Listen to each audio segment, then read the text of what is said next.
Keeping kids safe from bullying is priority, and it's the mission of David's Legacy Foundation. This morning, we are dedicating several minutes to bullying and how the law is working to save lives. David Molek was 16 years old when he ended his life after relentless cyberbullying. His family channeled their grief into change, creating David's Legacy Foundation in his honor, striving to end cyber and other forms of bullying through education and legislation. KPRC2 and our community partners are working to provide resources for parents and families so they can talk with their children. Attorney Jammy Kiggundu is here to chat with us this morning about David's Law and, of course, the many different forms of bullying. Good morning, sir. Thank you so much for your time. Good morning. Thank you for having me. We do appreciate it. This is a topic that impacts so many children and their extended families. It's heartbreaking at times. Many of us are familiar with some form of bullying. Talk to us specifically this morning about cyberbullying. What is cyberbullying? Sure. Cyberbullying is a significant act or a series of acts communicated through electronic devices. We're talking email, text messages, social media applications, cameras, video, radio, any electronic communication device.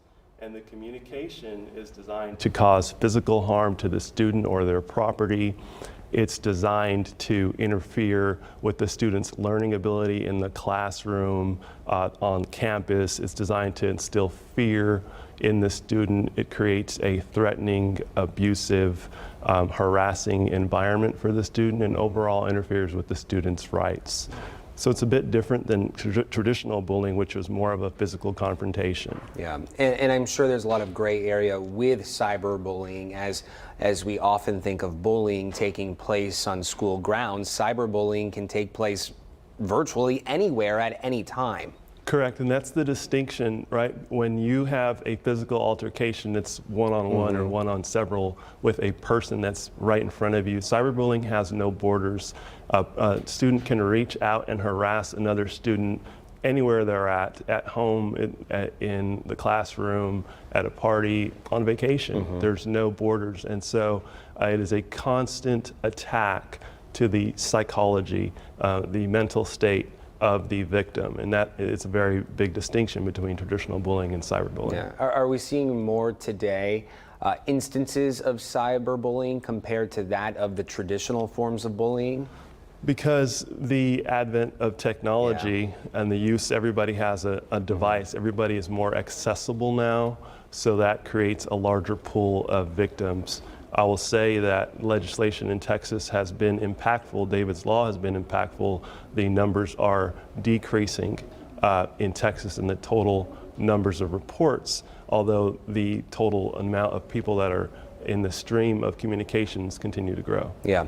Talk to us, Jamie, about how parents can advocate for their child with the school, knowing that not always is this cyberbullying happening there. Is there a way for them to advocate for their child with school administrators? Absolutely. So the first thing you want to do is you want to assess the damage to your child. You're not seeing, for the most part, physical markings. We're talking internal damage. So you want to assess the damage. You got to determine whether or not that child needs the help of a third-party professional, psychologist, psychiatrist, school counselor, things of that nature. Second, you want to research the school's written policies and the district's written policies on cyberbullying so that you are armed with information when you go to have a conversation with the administration. The third thing you want to do is you want to begin your own investigation by gathering as much information as you can. So screenshots, printouts, create a timeline if there's no other method of capturing the communications that your child is receiving, so that you can go down and present all of the information that you've been able to gather on your own when you report it to the school. David's Law allows for anonymous reporting as well. So if you have a situation where the family or the student is somehow uncomfortable being the one to step forward and say something, or if your child is observing something and wants to report it on behalf of another student, they can anonymously report that.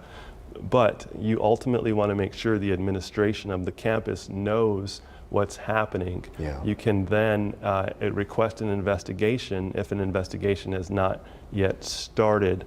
And if the investigation produces results that I would say are unsatisfactory to you, you can also progress the communications beyond that campus up to the district level and ultimately file a grievance if you need to in order to make sure that your child is protected.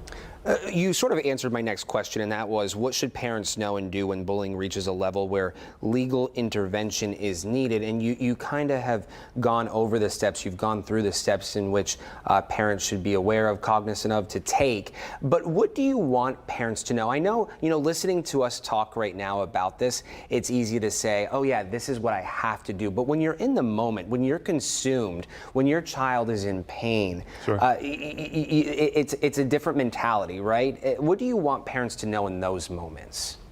You want parents to know that you have to explain to the child that what's happening to the child is not their fault.